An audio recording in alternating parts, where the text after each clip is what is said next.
Good evening and welcome to the New Bedford Whaling Museum.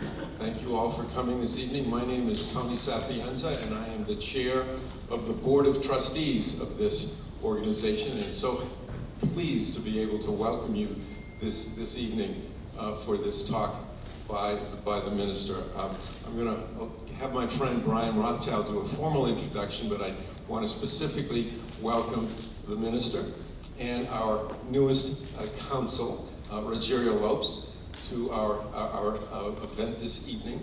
And I'm going to present the minister with a small token of our appreciation for being here. And there's a few other things that we've put in the bag for you that that we would like to share that tells a little bit about the New Bedford Whaling Museum. As many of you know, this is a 120-year-old institution. And we are here not only to celebrate the history of whaling, but we have really important parts of our collection that have to do with the arts, with the history of this community, and certainly with culture and with science as well, as we attract a newer audience of folks who are very interested in the science of marine life. And it's an exciting time. As difficult as the last 2 years, almost 2 years have been because of the pandemic, we have in fact learned how to do things differently and how to do them very, very well so that we can continue to educate this community about history, art, culture, and science. So with that, thank you for coming, and Brian, if you'd like to take over. Very good.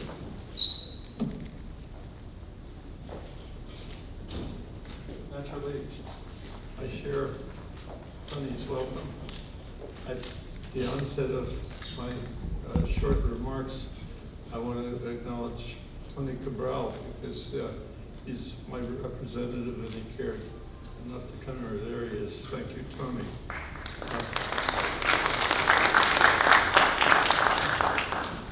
See that? I've moved to this district just because I knew he would represent me. So thank you, Tony. In introducing the Minister of the Ocean of Portugal, I think is both a easy job and a difficult job. It's an easy job because his accomplishments are so large, they're obvious, and it's a difficult job because his accomplishments are so widespread, they're hard to corral. He started marine fisheries really in Portugal when he chaired the Institute of Marine Fisheries. He's done pioneer work in deep sea fence and ridges.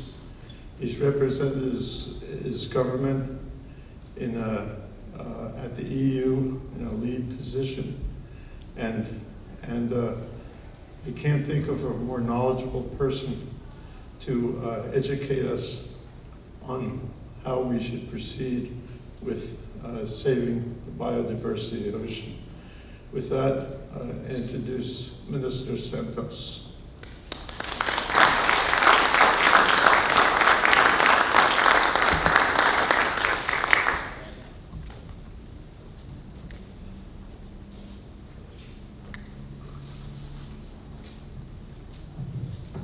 So I moved the slides here.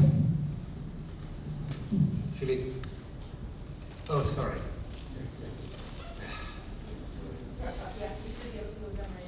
You know, it's a long time I don't make a PowerPoint. A very long time. Okay.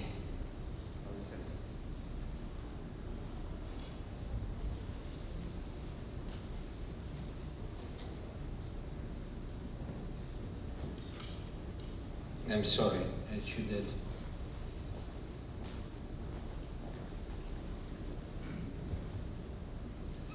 Yeah, but I need to, sorry.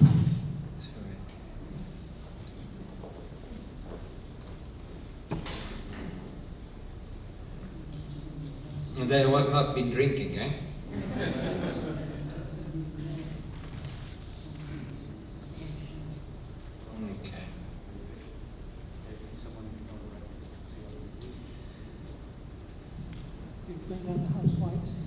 Okay, thank you very much. It is a big pleasure for me to be here again. It's not the first time I give a talk here. I think I was here, I don't remember the year. And I would just want to compliment Mr. Tony Cabral, representative for the legislators, the Council of Portugal here in New Bedford, Mr. Rogério Lopes, and the head of the trustees of the museum, Mr. Sapienza, and my dear friend and colleague from whom I learned a lot, Brian Rothschild, Professor Brian Rothschild, and my dear friends, caros amigos y caras amigas. So this, I was invited, I believe, 2 years ago. Then we had the COVID. We tried several times to arrange a visit, but now here it is. And I'm here with a delegation from my ministry, the Director General of Sea Policy, Professor Helena Vieira, the Sub-Director of the same Director General of Sea Policy, Engineer Conceição Santos, and the person in charge of Cooperation International, Orlando Costa, and my Chief of Cabinet, Frederico Cardigos, and a person that probably a lot of you know, is my advisor now in my office, Dr. Filipe Porteiro.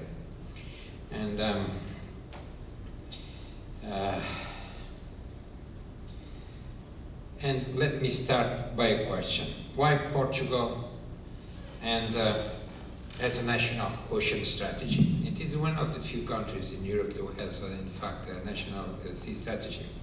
And I think that the answer is quite obvious for those who know our country. Portugal is a huge maritime country with just 2,500 kilometers of coastline, but a large economic exclusive zone of 1.7 square kilometers. And this represents more than 50% of the marine waters of the economic exclusive zones of the member states of the European Union. And we have a large continental shelf of 4.1 square kilometers.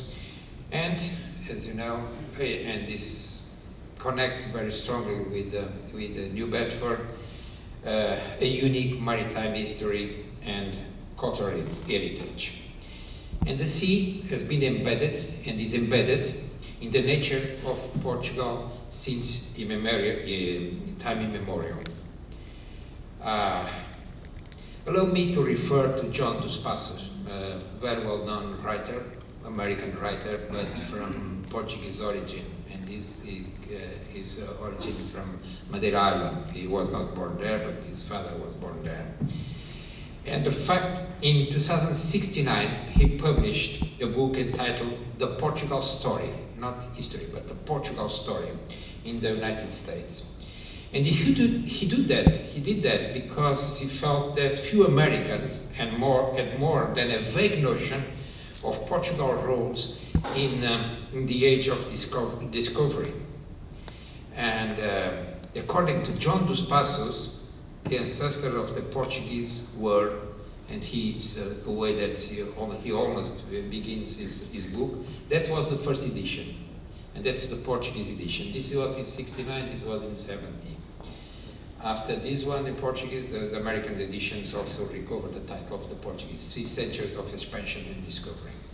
But I was saying that according to John dos Passos, the ancestors of the Portuguese were, and I cite, shellfish eaters on the coast of what is now known Portugal, who developed the art of fishing, the extraction of salt from the sea, and the salting of fish.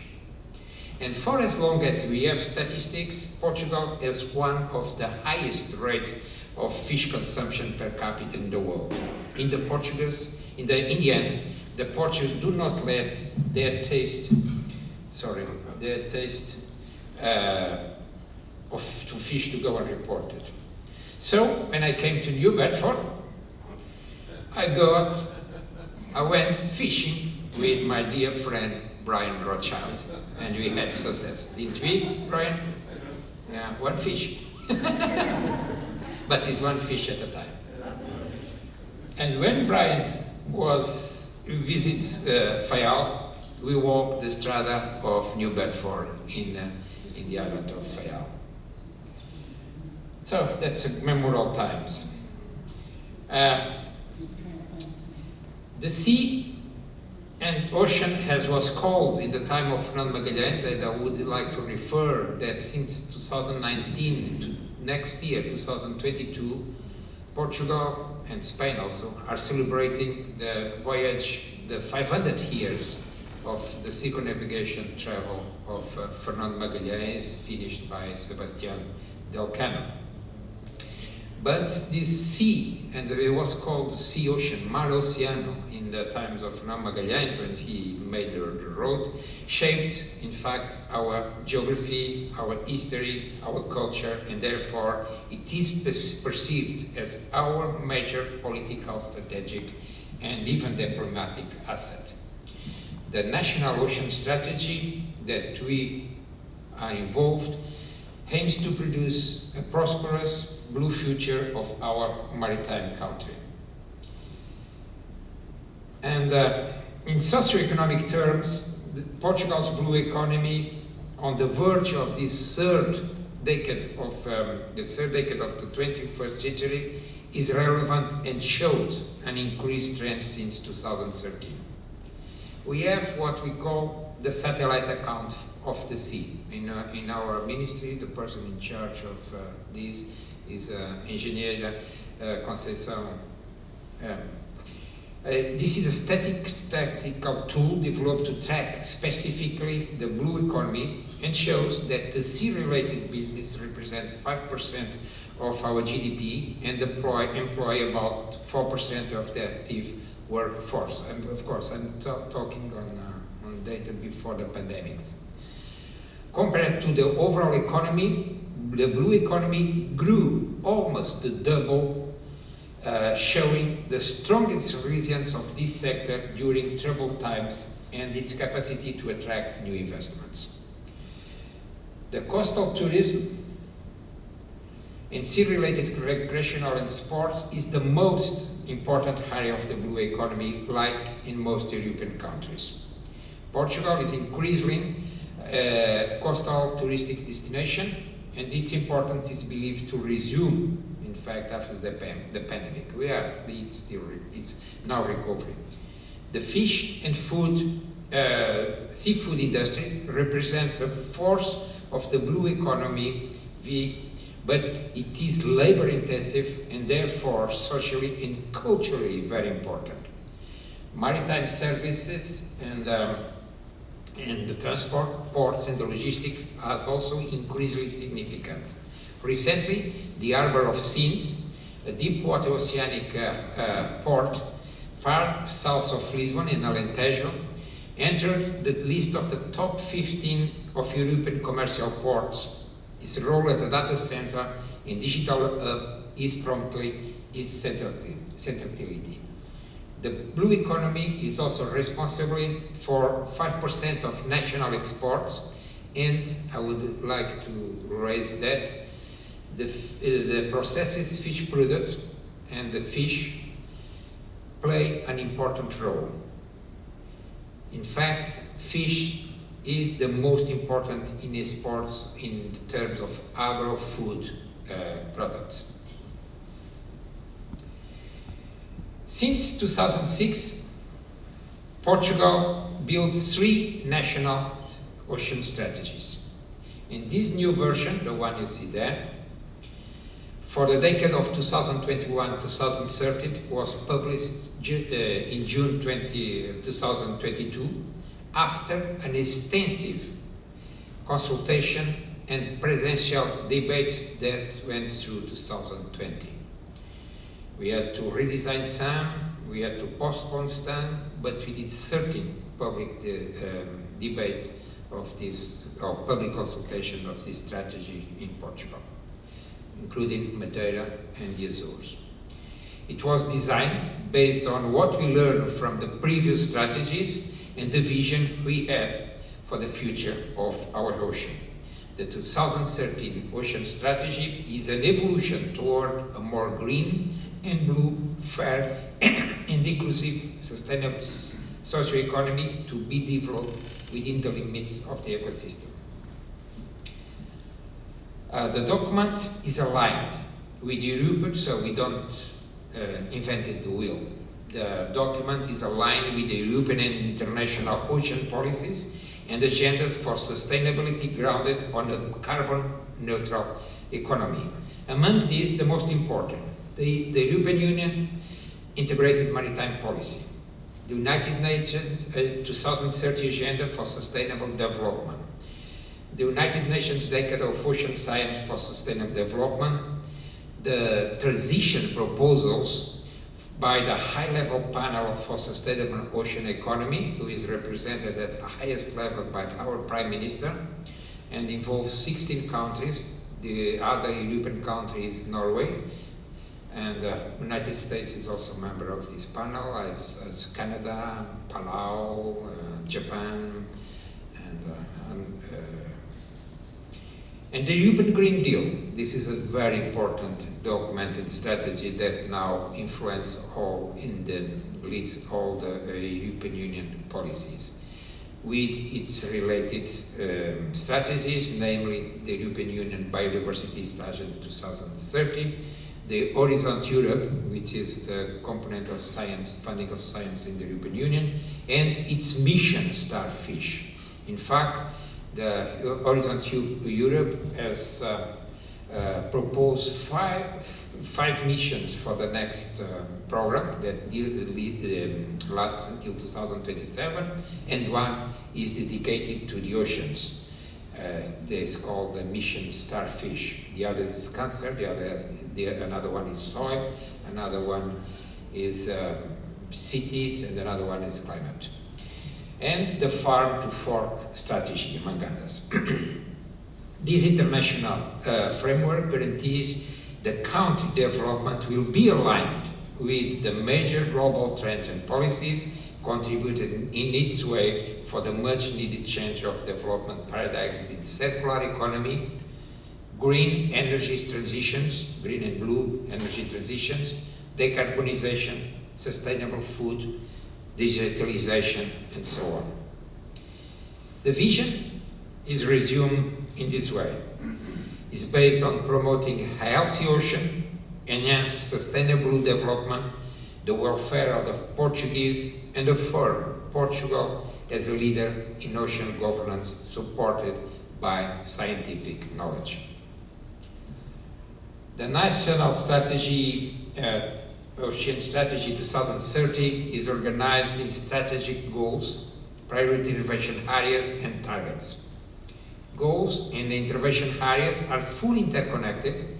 Every strategic goal connects with all intervention areas, and these relational conceptual structures is implemented through a dynamic action plan that defines thematic or operational measures to be taken.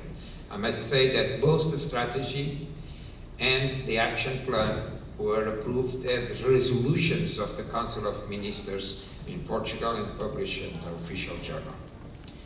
These strategic, 10 strategic goals that you see here were defined to contribute for the achievement of Sustainable Development Goals of the United Nations Agenda 2013, especially the Goal 14 that is related with healthy oceans. As for the Sustainable Development Goals, these strategic goals are interlinked, and the development of one contributes to the development of the others. They embrace all the major societal essentials. The first is dedicated to the health of the planet and is linked to all the others. Fighting climate change implies decarbonization, which is only possible through the implementation of renewable energy production systems that demands innovation and high levels of knowledge and technological development and skills. It will contribute for reindustrialization and requires international cooperation. Fisheries is also a site of concern and is seen here on the strategic goal number 4, food security and sustainability.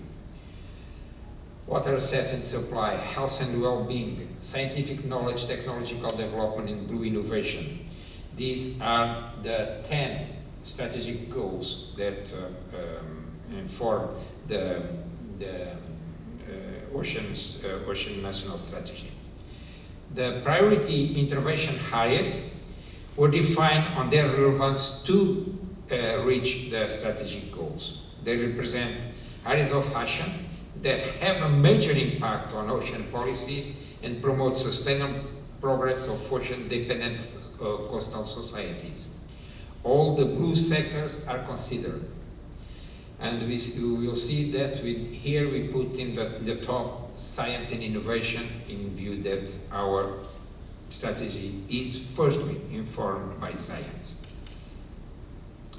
To further, all the sectors are considered, as I was saying, either traditional or emergent, along with structural key areas to leverage ocean science, ocean health and economy. I will now refer the National Ocean Strategy defines, I don't show all them here, defines 34 targets for the ocean in 2030. These targets are linked with different strategic goals, and their accomplishment will be an indication of the success. The 8 selected targets that I show here relate to politically important issues such as the need to assure a healthy, biodiverse, and productive marine ecosystems for the present and future generations. We want to classify 30% of national marine waters into marine protected areas in a close, as is now planned at international level, and this also inscribed on the European Union Biodiversity Strategy for 2030. Increase the gross added value of the ocean economy by 30%. Reach at least 30%, at least 340 megawatts installed capacity to generate power from oceanic renewable energies. And I was recently in Brussels on this ocean energy forum, and there is I didn't put here the slide. There is proved capacity now in Portugal that we can go on commercial production of, at the time, not on this wave energy, but in offshore floating wind energy that was installed offshore of Porto, and for many years, and now is the concept is proved, and the coast of Portugal is a coast which is very windy, good waves, and it's one of the best coasts according to the engineers that are involved in the ocean energy, one of the best coasts in Europe for ocean energies. But I was saying that the other is agriculture. There is big success now in Portugal in the production of offshore agriculture. The coast of Portugal was not very good in terms of protected bays of production in the classical terms, but how the technology has proved the capacity to produce good fish and offshore. And it is now produced in several places in mainland Portugal and Madeira, and also the Azores, with cages that submerge during bad weather. And it's economically a success. So, I will skip this one.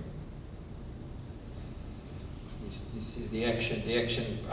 The action plan has 185 targets or measures to achieve. Of course, when we go through a discussion with the sector, with the stakeholders, with the society and all the sectors of the government. This is not a strategy for the Ministry of the Sea, it's a strategy for the different ministries to reach targets, from culture to the Ministry of Science, the Ministry of Culture, the Ministry of Education, just to say this, but also the Ministry of Economy, the Ministry of Environment.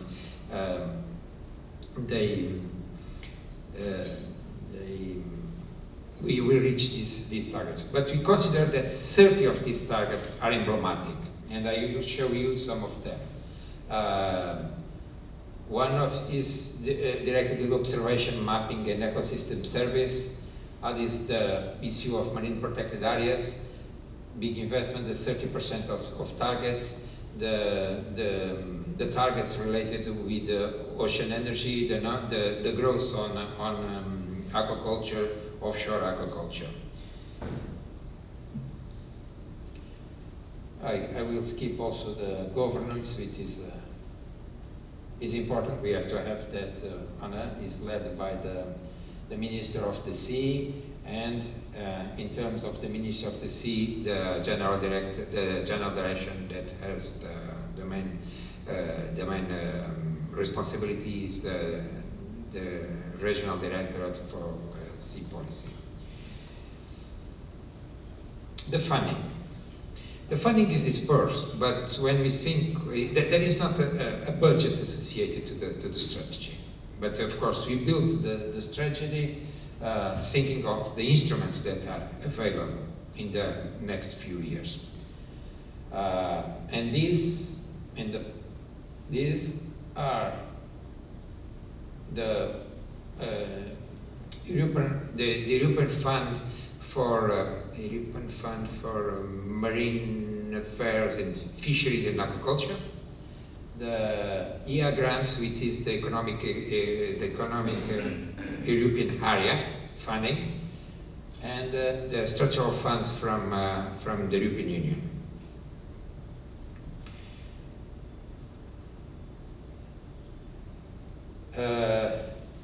Since the COVID, the European countries have been involved on designing a plan of recovery and resilience, which has associated a lot of money. And Horizontal Europe and the mission that I refer, Mission Starfish, is also one of the potential fundings for the development of the strategy, as it is the Portugal 2030, which is the structural funds for investment in infrastructures and so on. The Horizon Europe has this Mission Starfish, which is targeted to restore the oceans and inland waters. It has 5 main arms of procedure. One is zero pollution, is enabling better governance, decarbonizing the ocean, seas and waters, and the regeneration and recuperation of marine and freshwater ecosystems. The plan of recuperation and resilience is a complex system that will be operational until 2025. And this plan has one component just dedicated to the sea. It is 252 million euros, of which one will be dedicated to the Blue Hub. It is a network of infrastructures for the blue economy, with 83 or 87 million euros. 83 million euros. 83.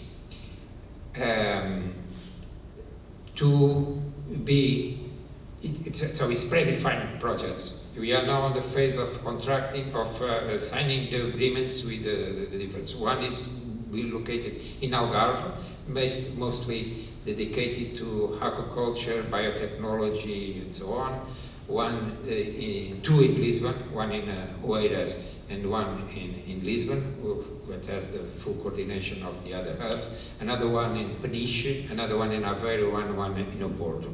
And these hubs will install and will develop and will dynamize the small enterprises in cooperation with universities. They will give the infrastructures for them to settle there, working on issues like marine robotics,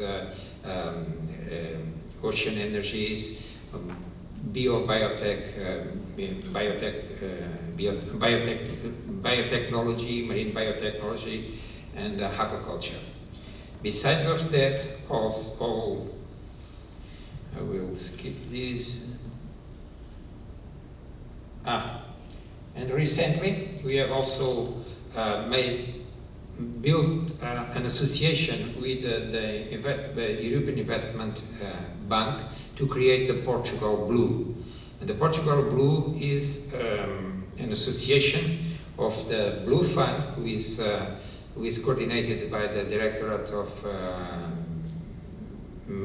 Sea Policy, the Portuguese Bank of Development, and the European EFD Investment Bank. The Portugal Blue is a new initiative for blue economy, investing a 50 million equity partnership between Fundo Azul, which is Blue Fund, and the Innovation European Fund, focused on supporting new blue economy companies through investment in venture capitals and private equity funds.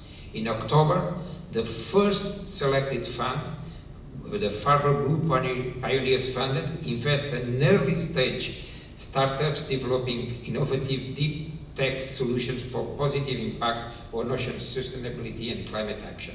We will be opening another call for more mature enterprises.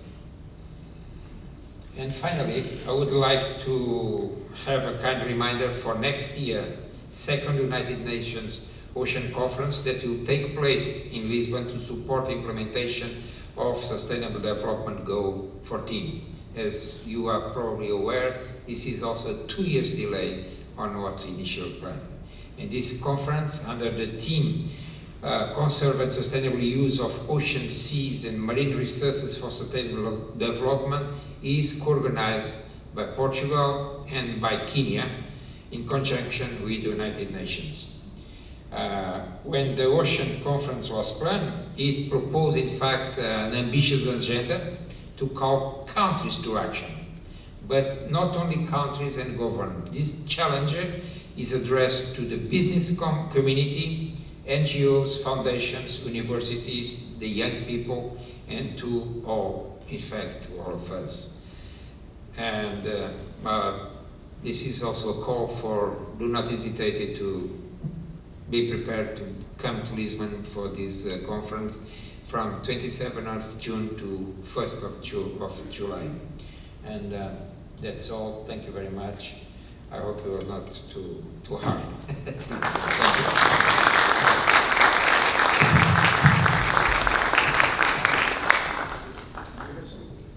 Minister, can we ask some questions? Yes, of course. Yeah. So,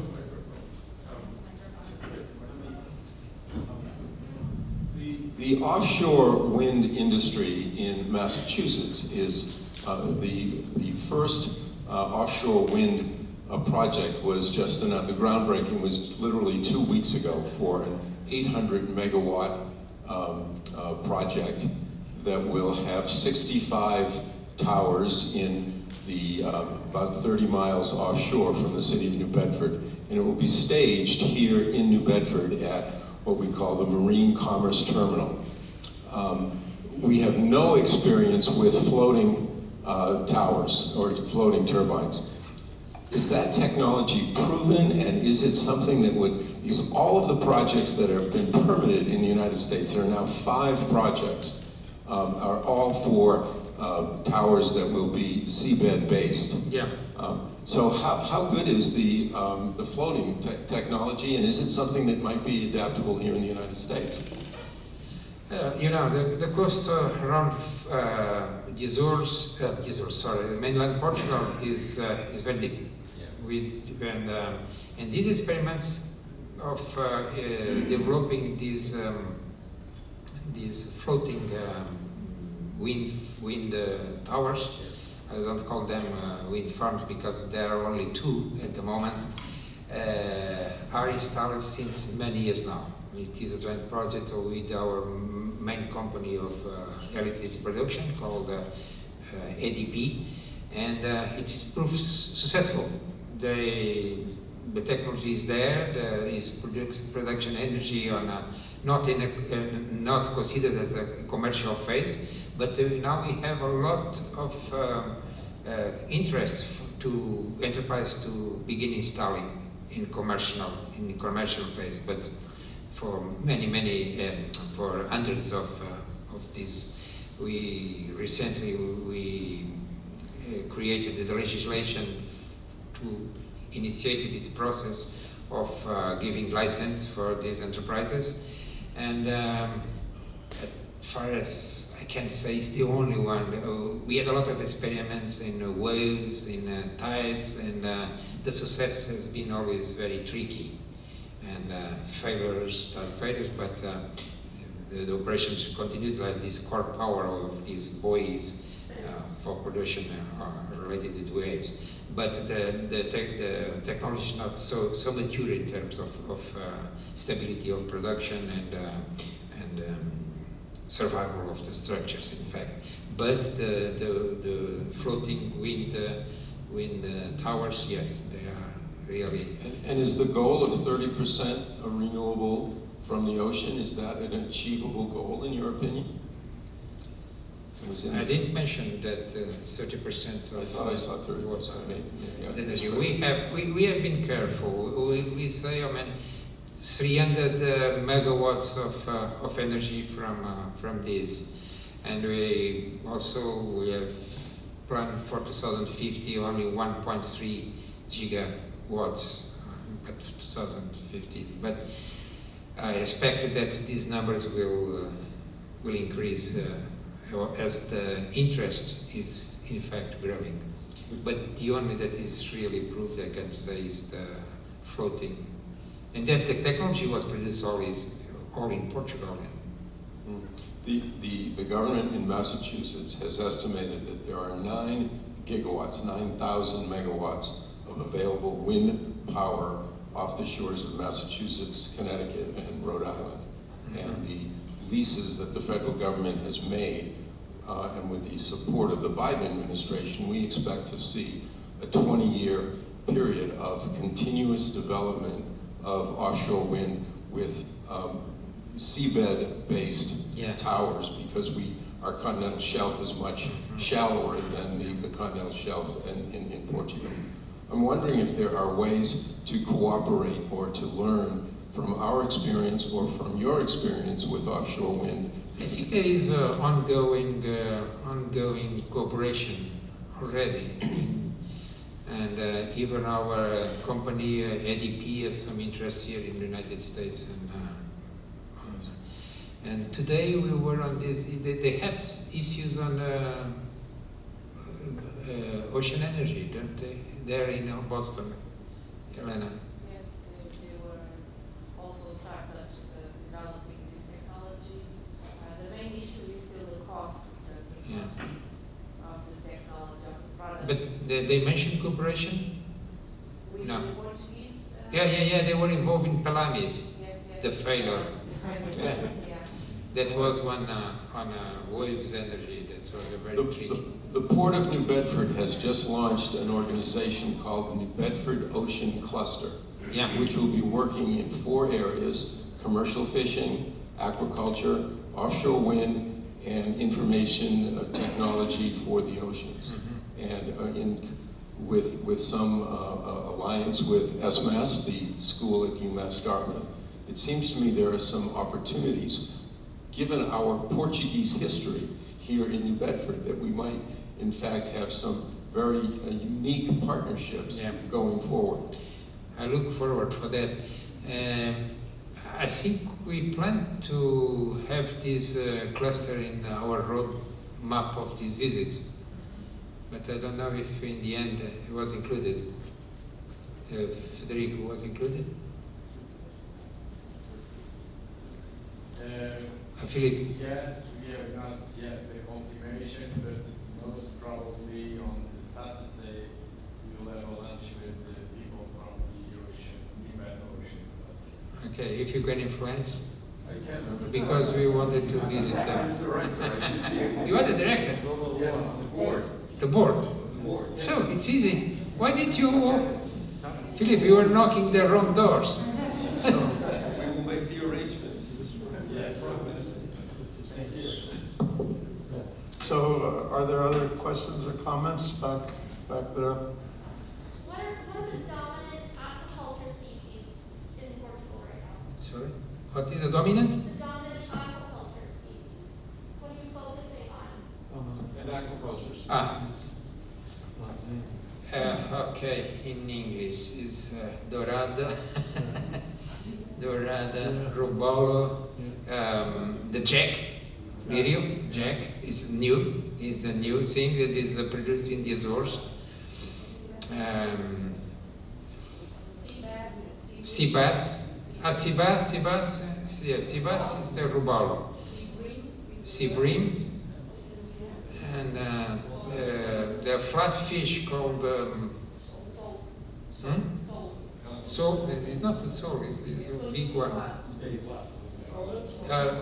Yeah. Sole is, and you know we have clams, and there is a very interesting experiment that I've been visiting also with dive. That is produce clams in the water column in cages. Very interesting. Are there other questions or comments? And algae. Algae, yes, that's the big What? thing. Algae. Oh, algae, yes. Yeah. So, I think yes, Tony. Susan was asking. Oh, Susan. Well, I was interested also in the offshore aquaculture, because it seems like in a lot of places where aquaculture is done, that there's pollution because they're in sheltered areas, but in the offshore, Yeah. you really take a lot more use of the environment and natural production of phytoplankton, zooplankton, and things like that, so. That's precisely my arguments when we discuss the issues of offshore aquaculture. But conflicts there is appear always. Now in Madeira there is a big conflict of landscape and aquaculture, and the tourism, the hotels do not want them to install. It's a very complex thing. But yes, I think it's more safe and less polluting, and we bring less problems because the water circulates a lot and so on. So, yes, another. Tony? One of your slides called for extension of the continental shelf. What did you mean by that? What do you mean? Okay, so it's something that is previewed on the Convention of the Law of the Sea. You know that the United States did ratify this. So, but it was previewed that the countries could extend the jurisdiction on the seafloor and subsea floor beyond the 200 nautical miles. 200 nautical miles is called the economic exclusive zone. It includes the water column and the seafloor and the subsea floor. And so, since 1992, when the law, the law of the sea, the Convention of the Law of the Sea was published, this was previewed that the countries could get engaged in extending their jurisdiction on these areas. So, around the world, all the countries, even the United States is doing the same if they didn't ratify the law of the sea, but they follow the same procedures. There was created in the United Nations a committees and subcommittees to follow this process, and the countries are submitting their proposals to extend the jurisdiction on them. Portugal has already entered that in the United Nations.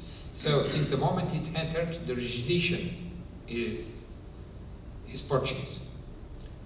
After the whole process is concluded, maybe the area that was required, was proposed, will not be the final. But at this moment, this is our extended shelf. But this is a long procedure. All the countries, almost all the countries in the world coastal countries are doing this.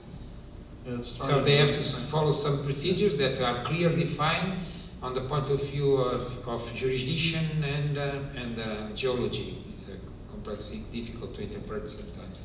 Tony? Please repeat questions for the audience, since I'm using a microphone for the audience. Oh. Thank you. But in COVID times, we cannot. Yeah.